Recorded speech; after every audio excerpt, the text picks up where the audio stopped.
Bonjour Luc Kervonas. Bonjour. Vous êtes député PS du Val-de-Marne. Vous êtes pour l'instant le seul candidat officiel, en tout cas, pour être le prochain secrétaire général du PS, premier secrétaire du PS.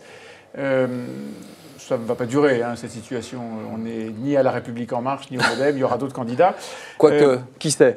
Écoutez, comme ça, votre victoire sera plus facile. Vous avez lancé votre campagne sous le sigle Libre et Libéré. Hashtag Libre et Libéré. Je remarque, c'est une coquetterie, je suppose que vous pratiquez l'orthographe inclusive, cher.e camarade, libéré.e.s. C'est pour faire chic? Vous êtes un très bon lecteur de mes courriers. C'est pour faire chic? Non, pas pour faire chic, non, pas du tout. Parce qu'avant que la question se pose, je faisais déjà partie de ceux qui écrivaient de cette manière-là. Bon, et vous voulez être, dites-vous dans cette lettre, libéré du passé et libéré de l'esprit de courant. Qu'est-ce que ça veut dire? Déjà, moi j'ai annoncé le 30 novembre dernier ma candidature parce que dans le Tour de France que je fais depuis des mois, il y a une chose qui transpire dans les échanges avec les militants dans les salles qui sont encore là et qui discutent avec nous, c'est un souci de transparence. Parce que vous dites que je suis le seul candidat officiellement déclaré, certes, mais je lis aussi, comme vous, que d'autres se retrouvent dans des cafés parisiens, à quelques-uns, pour essayer de choisir pour l'ensemble des militants. Moi, ce que je souhaite, c'est m'adresser d'abord et uniquement aux militants. Donc, votre démarche est claire. Libre dans la parole et libre dans l'analyse que l'on devra faire sereinement du quinquennat. C'est donc le bilan qu'il faut faire. C'est le bilan. On ne pourra pas s'exempter de ce bilan. Et je pense que quelqu'un comme moi qui n'a pas participé au travers des 5 dernières années au gouvernement pourra être un meilleur organisateur sans être jugé parti de ce débat qu'on doit avoir avec les militants. Globalement positif ou globalement négatif, comme disait les camarades, dans les débats que nous avons, soulignent toujours avec beaucoup de véhémence la question de déchéance de nationalité, la question des ordonnances. Globalement négatif. Et la question globalement négatif, quand on sort dans l'état dans lequel on est aujourd'hui, on ne peut pas dire que dans les fédérations, on a annoncé hier en bureau national la vente de Solferino, on applaudit des deux mains. Et libérer, c'est se libérer du Parti socialiste d'Épinay.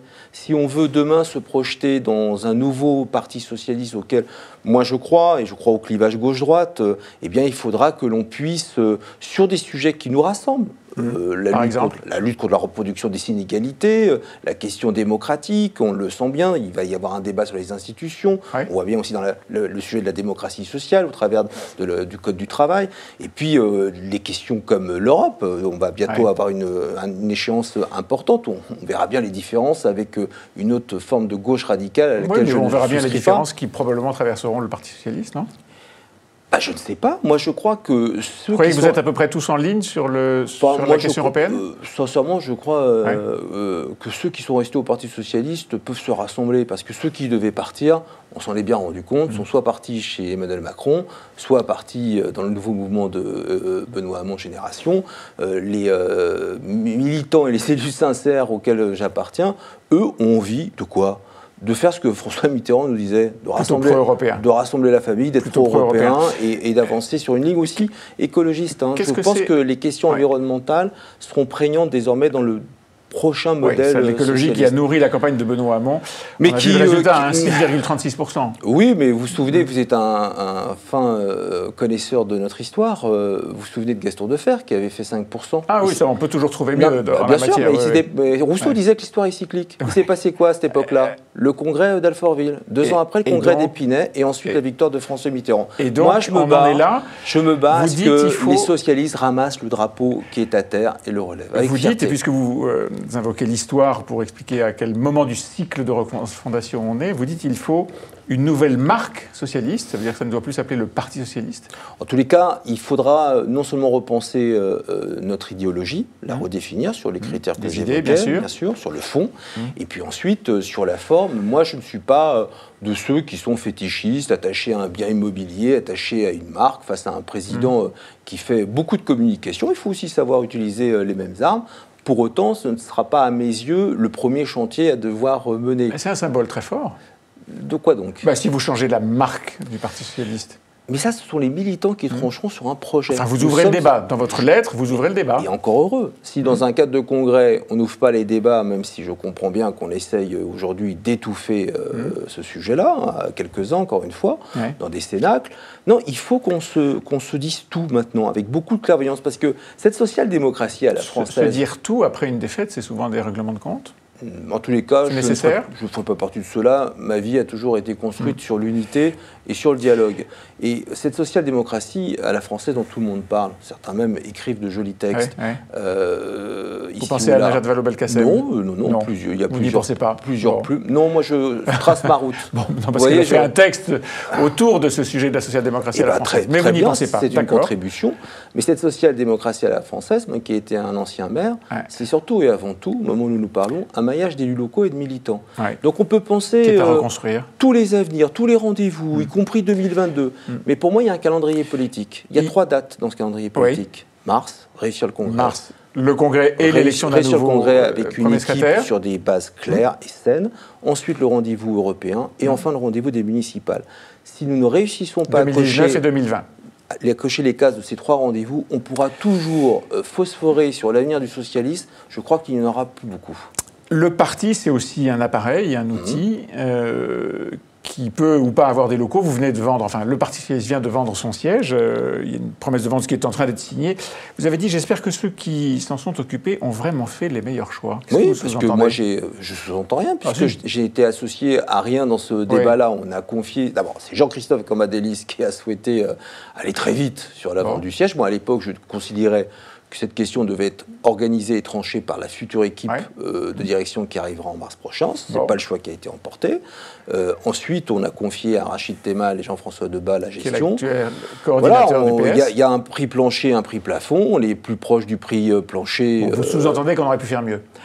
Écoutez, 3 mois de négociation, j'aurais aimé qu'on se rapproche plus du prix plafond que du prix plancher, puisque depuis le départ, la vente de ce bien est censée nous apporter une manne d'action politique au travers élu, premier secrétaire, est-ce que vous souhaiterez remettre en cause... La promesse de vente n'est pas encore signée et la libération des locaux serait pour la fin de l'année 2018. Est-ce que vous souhaitez remettre en cause ce processus? Moi, je ne sais pas si le futur premier secrétaire... Je ne connais pas les documents, je ne sais pas ce qui se signe, je n'ai pas accès à tout cela, donc je ne vais pas commencer à vous commenter. Par contre, si j'avais été premier secrétaire, puisque je fais un tour de France, et je le sens dans les échanges avec les militants, j'aurais plus associé les militants sur cette question-là. Vous n'auriez pas fait ça comme ça. Parce que ça a été, alors pour le coup, très vertical comme décision. Alors justement, on en est à la mécanique du parti. Si je suis premier secrétaire du PS, dites-vous, je sais comment la boutique doit être rénovée et refondée, parce que j'ai été secrétaire de section, premier secrétaire fédéral et responsable national.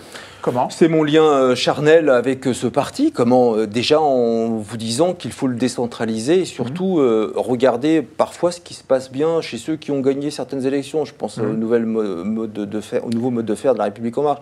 Il faut inviter les militants à devenir plus des militants de projet que des militants forcément politiques. C'est un problème de militants ou c'est un problème de la structure elle-même? Vous vous souvenez des termes de Martine Aubry lorsqu'elle avait pris la succession de François Hollande?